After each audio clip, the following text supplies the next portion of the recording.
Psalm 2, why do the nations rage and the people plot a vain thing? The kings of the earth set themselves and the rulers take counsel together against the Lord and against his anointed. Now that's exactly where we are living today. Rulers and leaders are taking counsel together. The counsel, the direction they're heading in is against Christ and against those who are called by his name.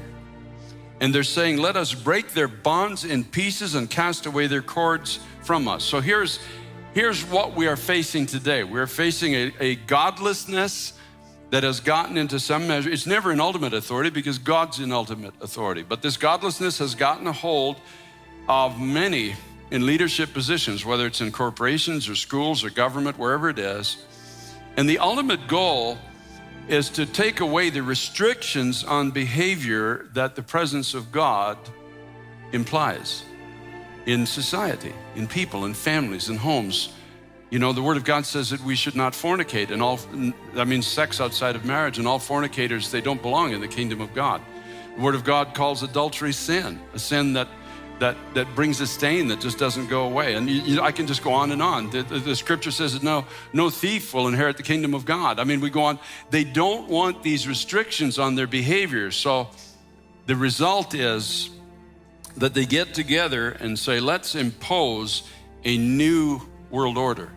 Let's impose a new value system on this society, and let's break the bonds that these people who say they know God have placed on our society that have restricted our behaviors.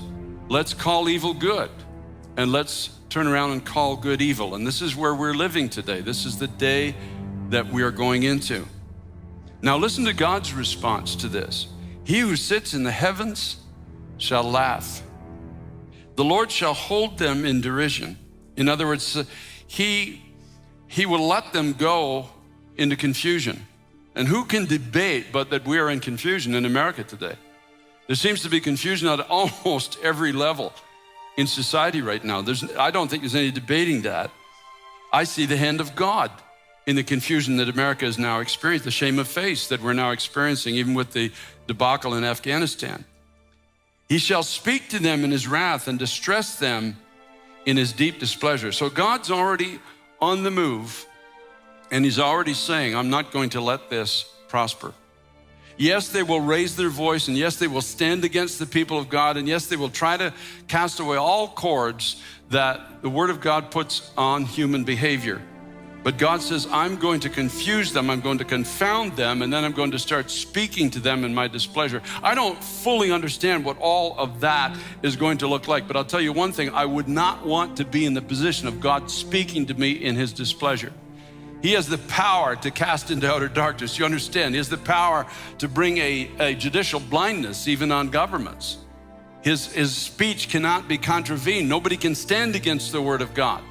When he speaks, it must be done.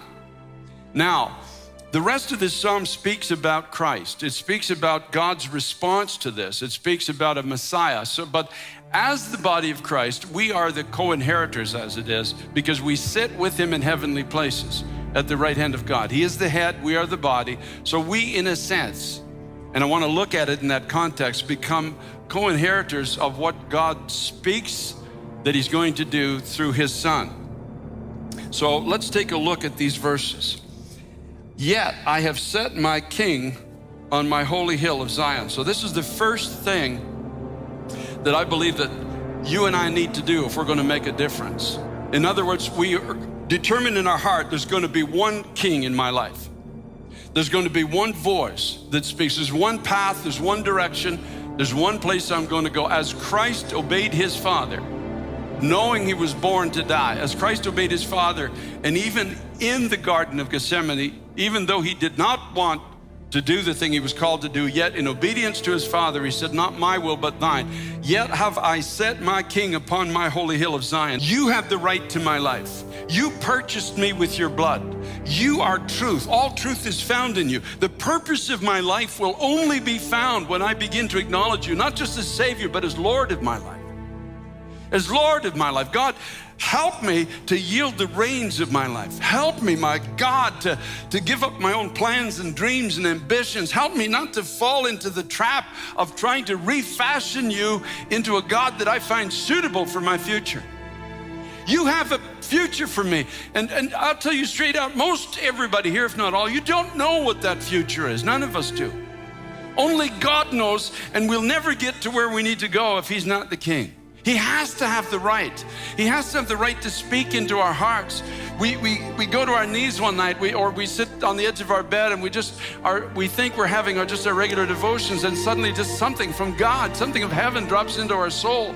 A country, a culture, a people, a purpose, a meaning, something you never considered before. God drops it into your soul because that is His will for your life. We belong to Him. He is the Savior. He has the rights. He has the plan. He knows what will bring fulfillment, not just to us, but through us for the sake of others. He knows the plan He has. He knew it before you even came to Him. He foreknew you. He knew what He had destined you to do. And most often it's way out of the box of our thinking. I can speak that from experience. Most of what I've done all my life, I've never thought I could ever do it. It was simply God. As I began to seek Him, the doors began to open. So set your heart on the hill of Zion. Verse 7, He says, I will declare the decree. The Lord has said to me, you are my son. Today I have begotten you. I will declare the decree. This is point number 2. He is my Lord, but I will agree with Him as to what He speaks about me. I am, according to 2 Corinthians chapter 5, verse 21, the righteousness of God in Christ Jesus. Now that would be blasphemous if it weren't true, if it weren't written in the Bible. In other words, I'm as clean as God is in Christ Jesus. So I'm not going to live my whole year listening to the voice of the condemner. Do you understand? I am done with the condemner. Jesus Christ is my King. His blood bought me. He has cleansed me. I am as righteous as God is through Jesus Christ. Yes, I struggle, and yes, I fail, but every time I fall, He picks me up. He carries me forward because He has a divine plan for my life. And I am not going to live under the voice of the condemner. I am a child of God. I belong to Jesus Christ. Heaven is my home. My name is written in the Lamb's Book of Life. I will rule and reign with Christ for all of eternity. I will declare the decree. I will declare it. The devil he'll keep you under his condemning voice all year. And you'll become discouraged, and you'll not grow, and you'll not be able to hear from God, because every day you'll just be pointing out, you only prayed for 58 minutes, it wasn't an hour. You said a nasty thing to that person. You weren't kind. You didn't give $5 here. It will be all day. It will never end. But at some point, we have to agree with God. I will declare the decree. I am who God says I am. Hallelujah to the Lamb of God. Glory to God. Thank God. In verse 8, He says, now ask of me, and I will give you the nations for your inheritance and the ends of the earth for your possession. In John chapter 16, Jesus said to His own disciples, you haven't asked anything of me up to this point. Ask now. And He said, and you shall receive, that your life might be full. You will have joy. You will ask. You see, when Christ is your King, and we recognize who we are in Christ, we understand we have a divine commission, then we begin to ask for the things that God has determined to do through our lives. Hallelujah. And suddenly heaven begins to open, and suddenly He says, ask of me and I'll give you the nations for your inheritance, the ends of the earth for your possession. Ask of me. Ask of me. Think bigger than you've thought thus far in your life. Don't put limits on God. Kick the sides out of that box that culture and time and family and even your own perception has put around you. Kick those sides down and say, God, I'm yours. You want to send me to India? Send me to India. Whatever you want to do through my life, God, do it through my life. And help me to always go through every door. Ask of me, I'll give you the nations for your inheritance. Glory to God. Glory to God, glory to God, glory to God. It doesn't mean you're going to live in every place in the world. It means everywhere you go, there's going to be something of the kingdom of God born through your life. Verse 9, He says, you shall break them with a rod of iron and dash them to pieces like a potter's vessel. In other words, God says, I am going to give you spiritual authority everywhere you go, because you know who I am, you know who you are, you know the meaning of your life, you know your purpose.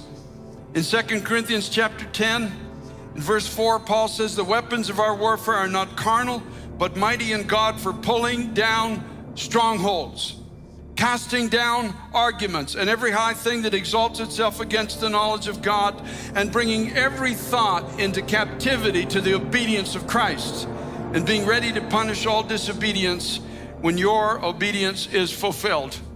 Being ready to stand, being ready to go into the fire, being ready to say to any heathen king, if God can deliver me if he wants to, but even if he doesn't, I trust him and I believe that there's a divine purpose to it.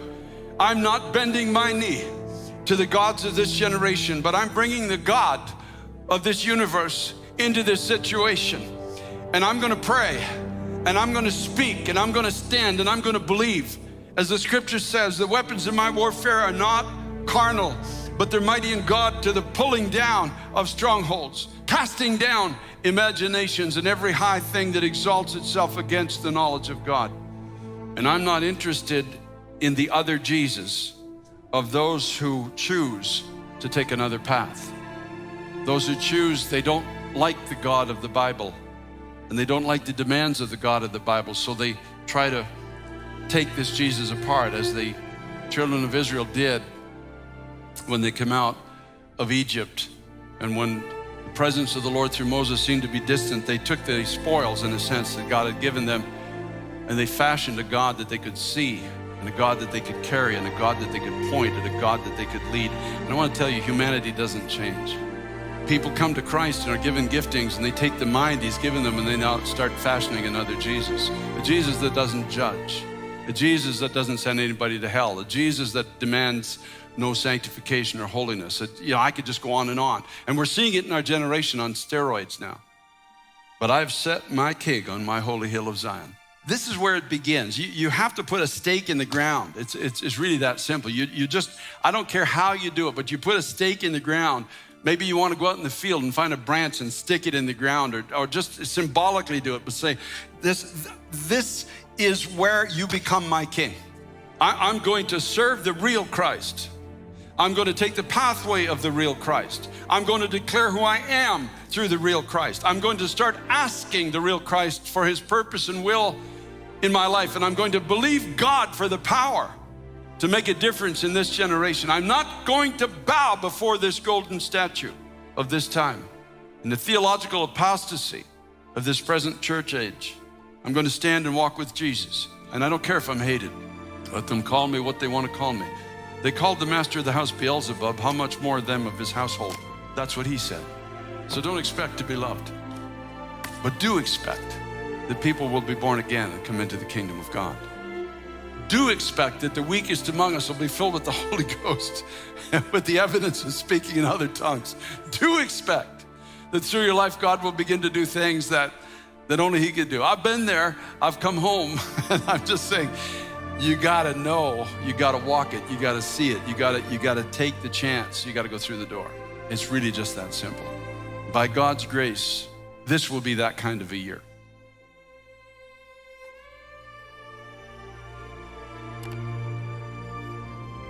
I am Alpha and Omega, the beginning and the end, saith the Lord, which is, and which was, and which is to come, the Almighty.